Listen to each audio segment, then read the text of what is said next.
second training natin ngayon mga kalapatid sa BBC. Ito yung forecast natin for today. Ayan. And then, round 2 mga kalapatid nung laban nung checkered saka ni Kobe. So yung checkered, titingnan natin kung siya pa rin yung mauuna. Kasi nung nakaraan, malayo ang diferensya ng speed nila. Pero hindi pa rin ganun kabilis yung checkered kasi may mga nakita na ako na unang dumaan bago siya. So kailangan kasabay lang niya yung mga unang batch na dadaan para talaga makasabay sa speed. So tingnan natin kung siya mauna ngayon today. So 7 sinakay natin kagabi. Tapos mamayang gabi, Friday ngayon, sasakay na naman tayo. Sasakay naman natin yung sa kabila, yung sa south. Para sa 4th lap nung pan race. Saka 1st lap young bird. So tingnan ko kung masasali pa natin. Pero kailangan yata, di ba sabi ko sa inyo nakaraan, kailangan yata isali. So malamang sali natin para makatapos siya ng pan race. So ang panahon natin today, medyo maulap. Ayan o. Maulap pero may konting araw naman. Siyempre may tubig pa rin. So hindi na talaga tayo makatakbo dito. Ayan.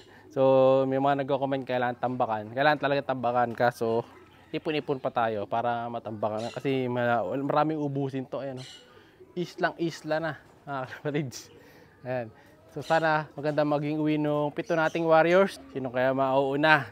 So pili na kayo ha. Si Kobe o yung checkered. Lugon kasi si Kobe eh. Kaya medyo alangan din siya mauna talaga. Pero sana mag-speed pa rin. Kung mamagal pa rin si Kobe siguro hanggang sa Sunday, so malamang ipahinga muna natin siya dahil lugon. May isa pa namang karera, kaso south ulit yun. So doon natin siya babalik, lilipat natin. No? Kasi ba mahihirapan lang siya eh. Tingnan natin yung magiging mga diskarte sa mga susunod na araw. Siya si Idol Madla, nakakahanga, may mga hawak, gandang linyada. Ika'y inspirasyon kung bakit hanggang ngayon ako'y palaging kumakarera. Ikaw muna wait lang at makinig sa aking sasabihin. Talagang nakakabilib, simpleng taong namumuhay, walang kaarte-arte, hangat lang ay sumaya, nagalaga ng kalapate. Oo, di rin lagpas to mga kalapatid. Si ako kung sino to. Lubar eh. Ayan o. Lubar. Checkered ba? Sino yan? Si Lemon. Lagpas si Lemon. First bird natin mga kalapatid, si Lemon. Si Lemon ba? Tama, Lemon nga. Parang ano, parang blue bar na tri-bar. Ayan mga kalapatid. So, ayan. Blue check siya. Ayan, nasa landing board na boss. Blue check siya kaso manipis yung pagka-checkered. Kaya mukha siyang blue bar kung titingnan. First bird natin si Lemon. Iyan ang sign na talagang mabagal yung iba. Kasi nauna si Lemon eh, mabagal to eh. Time check, 8:09. First bird pa lang natin yan mga kalapatid. Late na mga warriors natin ngayon. So medyo, ang observation ko dito sa mga warriors natin sa batch na to, mabagal sila. No? Dahil hindi rin tayo nakapag-toss kasi ng tarlac. Wala tayong toss. Ito, si Itim. Second bird, si Itim. Ayan o. Si Liga. Pangalan niya Liga na mga kalapatids. Ayan. Sige. Lalanding na ba si Itim? Lumading pa siya dito. Hen yan mga kalapatids. Kita nyo. Second bird pa natin itong Itim. Sige boy, pasok. Yun. Sige. Pasok. Oh, nauna pa siya doon sa kapatid niya mga kalapatid. Kapatid niya yung first bird nung nakaraan eh.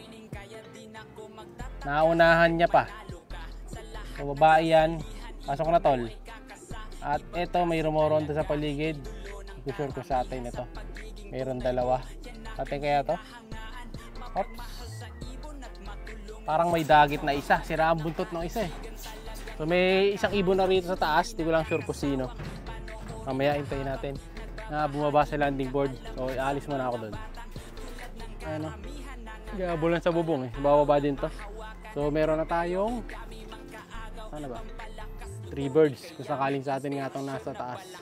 Mamaya ko na titingnan. Inaabangan natin pa yung checkered saka yung si Kobe. Wala pa eh. Ito pa isa. Lagpas din to. Galing ng kaliwa. Ayan o. Oops. Kurba.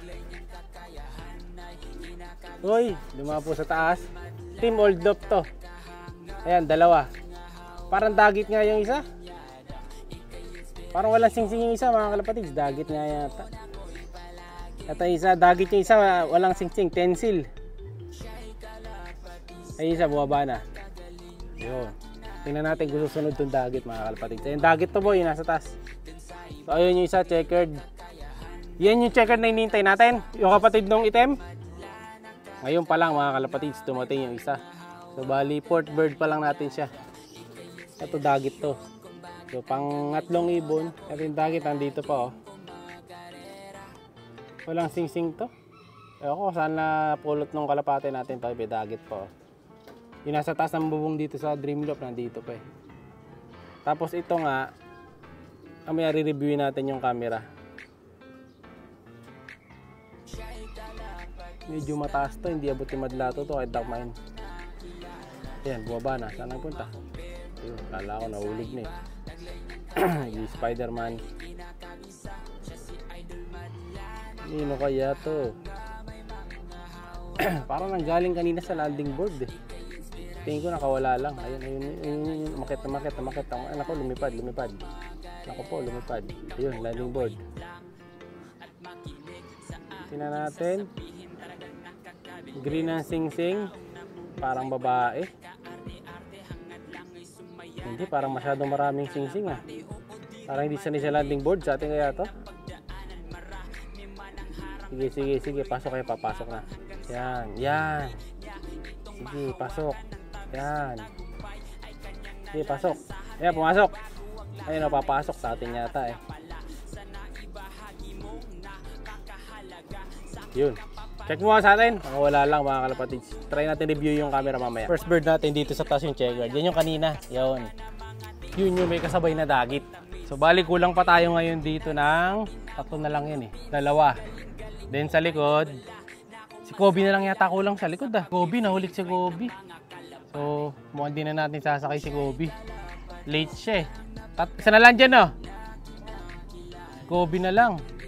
So naiiwan si Kobe. So bad sign yun, no? So kapag ganyan lagi siyang nahuhuli, sabihin nahihirapan kasi kulang din ang buntot eh. Check ulit natin mamaya pagdating ah. Pero ngayon wala pa eh, malinis pa oh. Last 3 birds.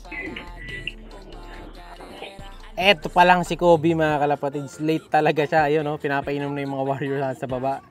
Ngayon lang siya dumating. Check natin yan maya maya. So eto si Kobe mga kalapatids oh. Tingnan nga natin. Ang bagal niya eh. So, bilangin natin yung bagwis kung kompleto, malalaglag na to. 1, 2, 3, 4, 5, 6, 7, 8, 9. Siyam. Nasaan yung isa? So, yung nawawala, malamang na doon sa itaas din. Ayan oh. Malalaglag dito. Pero aabot to kung yung buntot kompleto. Ayan yung buntot niya mga kalapatid. So, kulang 1 inch yung patubo. So, hindi pwede. Kaya alangan. So, pag lumilipad siya, pag binuka natin, ganyan ang itsura. Tatlo lang mahaba. So, okay lang yan. Pahinga ka muna, boy. So, lipat na lang natin to sa South Race. Ayan, pahinga ka muna. No? So, maganda naman pinakita mo nung nakaraan sa South. So, balik South ka ulit. Siya'y kalapat